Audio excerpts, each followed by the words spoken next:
Good afternoon. If you would like to welcome today's panelists for this panel on trade war, if you could join me in welcoming to the stage Robert Habeck, the Vice Chancellor of Germany and Federal Minister for the Economy and Climate Action. We have Minister Mélanie Joly, the Canadian Foreign Affairs Minister. We have Commissioner Maros Šefčovič from the European Commission, Executive Vice President. We have Ambassador John Huntsman, former governor. And we have Senator Andy Kim from the United States. Fantastic. Look, tariffs are very much suddenly in the news. In the last 26 days, I think we've seen the word tariff used more on the front pages of newspapers than almost ever before. It's 26 days since the inauguration of the new president in the United States. And in those 25 days, we've seen the announcement of a 25% tariff on Canada and Mexico and China. We've seen 10% tariffs applied to China. We've seen a 25% tariff on steel and aluminum, or aluminium, where I come from, with no exemptions. We've seen a plan launched for reciprocal tariffs from the United States, tariffs on automobiles from the 2nd of April, and reviews into whether further tariffs should occur to countries unfairly taxing US companies. That's a lot of talk about tariffs. Now, we all know that for the new president in the United States, tariffs are both an expression of the injustice that he feels the United States suffers as other countries take advantage of its more open economy, as he sees it, as well as, in his words, a great lever to get a better deal from other countries. And he's not entirely wrong on both of those. If you take the case of India, with average trade-weighted tariffs of 12%, while the US has 2.2%, it does look unfair to some in the US. And the announcement of his tariffs has led to a rapid negotiation where India has agreed to slash duties on everything from Harley-Davidson motorcycles onwards, and also agreed to start importing more US oil and gas. The European Union, and we'll hear more about it, is thinking about reducing car tariffs and also about the supply of oil and gas to Europe from the United States. So what I'd like us to look at today with this brilliant panel is how serious is this, and how is it that other countries should respond to it? And I'd like to start with you, Robert, Vice Chancellor of Germany, Federal Minister for Economic Affairs and Climate Action. You've got a big portfolio. You've got an election coming up very soon. I'm sure we're all wishing you luck with the election. But this, you're sitting in a Munich security conference where, frankly, we're all staggering from one existential deep dive crisis to the next. Whether it's the existential crisis of AI becoming within 2 or 3 years out of human control, whether it's China, whether it's US unilateral action, whether it's Russia, war and conflict, it does feel dizzying, and it feels as though climate and the acceleration towards the tipping point is now lost in all of that. Could you put it in context for us and tell us, does the tariff war matter? I understand your question, but actually it does not make me feel dizzy, because from my reading, there's a story behind all the different stories that you mentioned, and that could explain the real struggle of our time. And you're right, this is kind of like a dark Munich security conference, similar to, we discussed it briefly when we were behind the scenes, similar to the 2022 conference that was just a week or so before Russia's aggression on Ukraine. And like that, everyone at least get a sense of urgency that it could happen, and now, in a way, it's happening also now here on this Munich Security Conference. My reading of all the different aspects is that we are living in times where autocracies are trying to push liberal democracies, individual rights, and the freedom back again. See, what is climate action all about? It's not about climate. It's about protection of freedom of the coming generations, and I would say due to the extreme weather outcomes now in our time. What is the war in Ukraine about? It's not about only territory in Donbass. It's about not giving the Ukrainians the right for free choice of their own fate, becoming part of the European Union. What is the aggressive market action really about? It's about not having rules-based order. So you see, the story behind all the different problems, including climate action, is that unlimited power stands against a rules-based system, a freedom order, peace order in Europe, a democratic order in liberal democracies, and that the powerful has not unlimited access to power. That is what democracies are really about, and therefore I have to say that the speech of Vance yesterday has made one big mistake, and that was, I quote from my mind, that the will of the people decides in democracy. But the liberal democracies that we built, and actually the Americans built in the past decades, is that rules-based order, that a constitutional system is limiting power. And that is under attack. From climate action to the war in Ukraine to what we are seeing now and the rise of right-wing populistic parties in our liberal democracies. They all have one sense, one common sense. They want to have unlimited power. And that is the story behind all the different problems we are facing from my point of view. And therefore, this security conference is really at the heart of the debate. Thank you so much, Vice-Chancellor. So for you, the essence is unilateral action by the United States, and the tariffs are just one instance of that. That is what they're saying, and as a European and a German politician, I have to say the wrong answer would be that we would answer from America first, with Germany first, or Canada first, or France first. We need to unite. So it's Europe united. That is the right answer to these national nations first. And then, of course, we have to cooperate as the liberal democracies to defend a system where conflicts are solved by dialogue, by consent, but this is under attack, and of course this means that we have to strengthen our back and not lay back, and especially as Europeans we have to focus on our own strength, and focus means not saying the 10th time, oh no, this is the wake-up call. I mean, the wake-up call was 3 years ago, and it was actually 10 years ago, and Donald Trump first was there. We don't need any wake-up calls. We need now action in all kinds that are in all fields that are necessary to prove that liberal democracies are capable of solving their own problems and increasing economic growth and having their own techniques and not relying on Elon Musk all the time. Brilliant. So hang together, not separately. Minister Mélanie Joly, you were nodding vigorously as Robert Habeck said that. As Canadian Foreign Minister, you have been right at the front line, the first to be challenged with 25% tariffs. How are you is Canada getting the support from other countries to give life to this vision that Vice-Chancellor Habeck is telling us, like hold together, be collective, or not? Well, I think that everybody is shocked that Canada is going through that right now. But at the same time, I think that just to give a bit of context to everyone here, we're the closest friend and the best ally of the United States, period. The best neighbor they could ever have, 5,000 kilometers of undefended border, a very secure and strong border.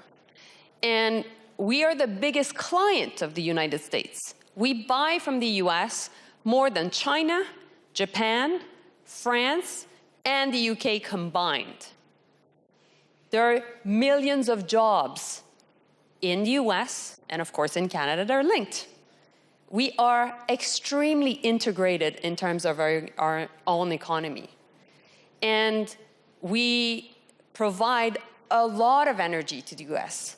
Oil and gas, fertilizers, so potash, uranium for their nuclear sites, hydroelectricity, and of course, everything linked to uranium. So I've said uranium, potash, and hydroelectricity and oil and gas. So ultimately, there is an interdependency between the US and Canada. But when we hear 25% tariffs, it's an existential threat, because this would account on hundreds of thousands of jobs in Canada being lost and higher unemployment rate coming from our best friend and best ally. So we have experience dealing with President Trump. We went through the renegotiation of NAFTA, which is called the USMCA. What we know is when President Trump talks, you have to listen, and you have to make sure that you are abiding by what he's saying, in the sense that you have to take him seriously. But what President Trump respects is strength. So from the moment that we were imposed 25% tariffs based on the fact that there was a fentanyl crisis in the US coming from Canada, let's go back on facts, 1% of fentanyl in the US comes from Canada, 1% of illegal migrants in the US come from Canada. So we had a very strong border plan. We made sure to engage with the Trump administration. We presented how we would make sure that the border would be secure. We had many allies in the Republican Party, many allies, of course, with the Democrats. And ultimately, what made a big, big change is when we said, you know what? $155 billion worth of tariffs against the US. And you saw the US markets tanking, and you saw also potentially the price of gas going up. So my point to all of you is we're the canary in the coal mine. If the US administration is doing that to Canada, you're next. And we need to work together on this. And what I saw when it comes to, you were talking about the rise of populism, and I think our people in Canada reacted so strongly to the fact that we were so strong. My party used to be 25% back in the polls. Within a week, we're nearly at par with the opposition. Because Canadians are afraid, are anxious, and love the fact that we're standing strong. So, and Minister, could I ask you, yes. is your assumption that in 30 days, the issue will have disappeared? Or Nope. do you think in 30 days there'll be another demand with the same threat? After all, it is just a sort of stay of execution at the moment. So we're dealing with 3 executive orders. You mentioned the first one being linked to fentanyl and the border, and it's us and Mexico. You've mentioned also the one on aluminum and steel. And this is about great American steel workers. This is about great Canadian steel workers. We're linked. We're integrated. If they put tariffs on them, on our exports, basically, they're affecting jobs in the US. Mm-hmm. And we have Chinese, tariffs on China. We don't accept any form of dumping from China neither. So I think that so that's the second executive order. And the third one is the April 1st delay on the executive order that was signed on Inauguration Day, which is about studying the entire trade relationship the US has with every single trade partner. There are 500 public servants in Washington working on this right now. And what do you need other countries to do? You're sitting in the heart of Europe today. Yeah. What is it that you need the EU to do? We need to coordinate. Okay. We presented already a first list of $30 billion worth of tariffs. We need to make sure that we work together, because ultimately none of us will change the perception of President Trump. The only people in the world that will make sure that tariffs are not imposed are American people themselves. And when they understand that this is affecting the gas, at the pump, or when they understand that it's ultimately much more costly at the grocery store, they'll say enough. So that's why we need to work together to make sure ultimately that I think our arguments prevail. Thank you so much, Minister. And we're going to get that US perspective in just a moment. But first, I would like to come to Maros Sefcovic, the first Vice President of the European Commission. This morning, Mario Draghi wrote in the FT that this is a wake-up call. Yes, I'm sorry, Vice Chancellor. He did use the words wake-up call to Europe. His point was that the internal barriers within the European Union, the IMF calculates, are equivalent to a 45% tariff within the European Union. So in a way, his message is, we've got to, as Europeans, we've got to get out of our own way before we blame the US for tariffs. Is he right, or is he missing something? And what's going to make the difference now?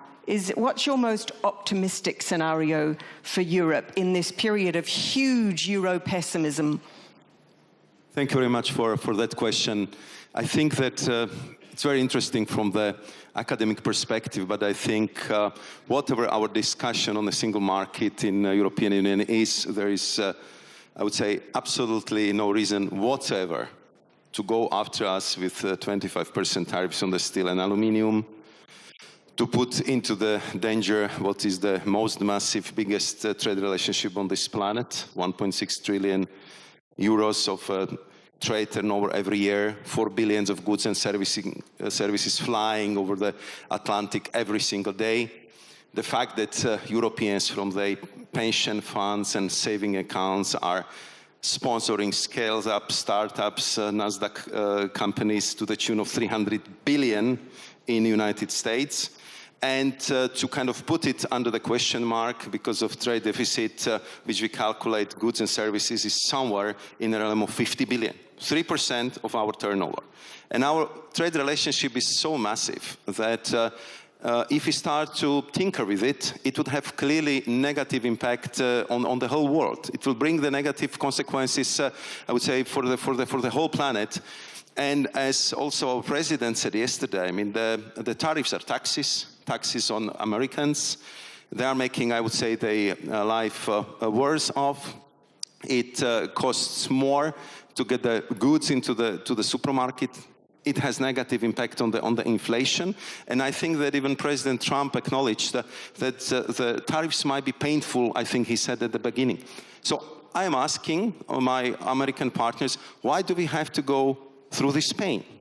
If there are other issues on the table, let's sit together, let's resolve it. If the 50 billion is a problem, if the cars are the problem, if the soybeans are the problem, if the LNG is the problem, anything you want to discuss, we are ready to discuss it, because we believe that as a closest allies, and I agree with our Canadian minister that Canadians and Europeans are the best allies Americans have, and I think it's very important in this fragmented world which we are discussing yesterday, today, and I'm sure tomorrow.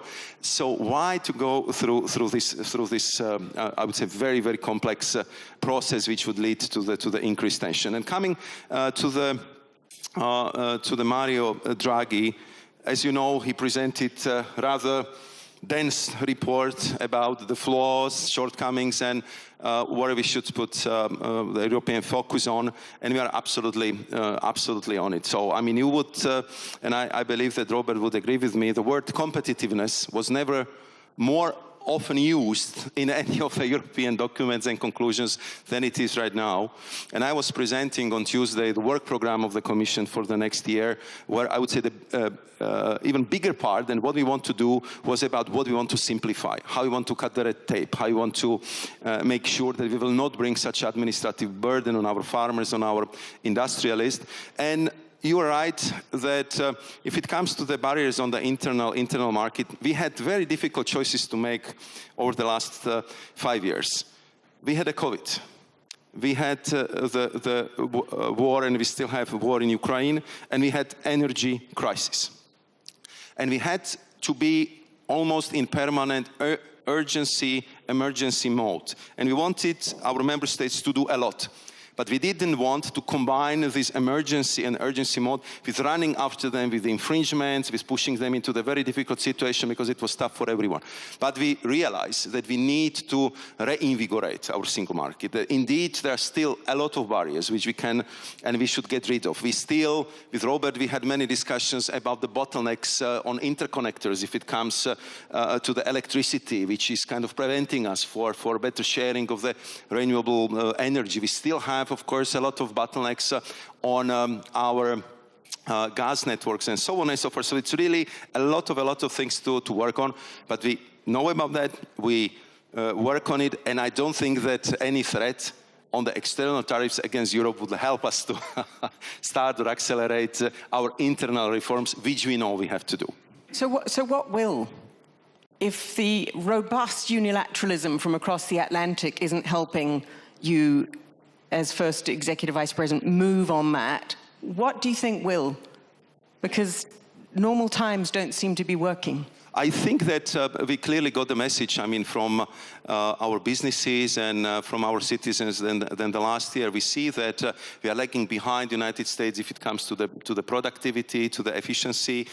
We are spending almost the same amount of money if it comes to the basic research, but we are very poor in startups, in scale-ups, and sometimes, you know, also our competition policy was kind of oriented to the situation which was there 5 to 10 years ago. So we have to really look at some of, I would say, the fundamental rules in the European Union to adjust it to the new reality, and we are absolutely conscious of that. And Robert would be the best witness here, because every single discussion of the economic ministers or the finance ministers is about competitiveness. We are getting a lot of pressure from our member states, from our economic stakeholders to reform, reduce administrative burden, be more flexible. And I know all the abbreviation, all these most cumbersome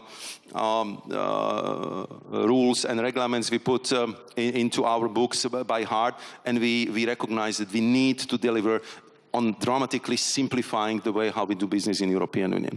Thank you so much, Executive Vice President. Senator Andy Kim, another Oxford graduate. There's 3 on this stage, I'm not being, you know, Oxford centered or anything. Senator Kim, the steel and aluminium tariffs last time caused several American businesses to go out of business. I remember reading the story of a Missouri nail maker who had to lay off, and it's what Minister Joly was saying about the steel and aluminium tariffs affecting America. What are you saying to your voters about this economic period and this approach to trying to wrangle better relationships with other countries? Yeah, I think that's a great way to frame it, and I'm very happy to be on this panel led by my former teacher at Oxford. But what I will say here is that this is something that is both a political and a policy challenge before us. And I think you're right to frame the question that you are, just in terms of where the American people are at, because I think that this is a place where Trump is trying to make it seem like a strength, but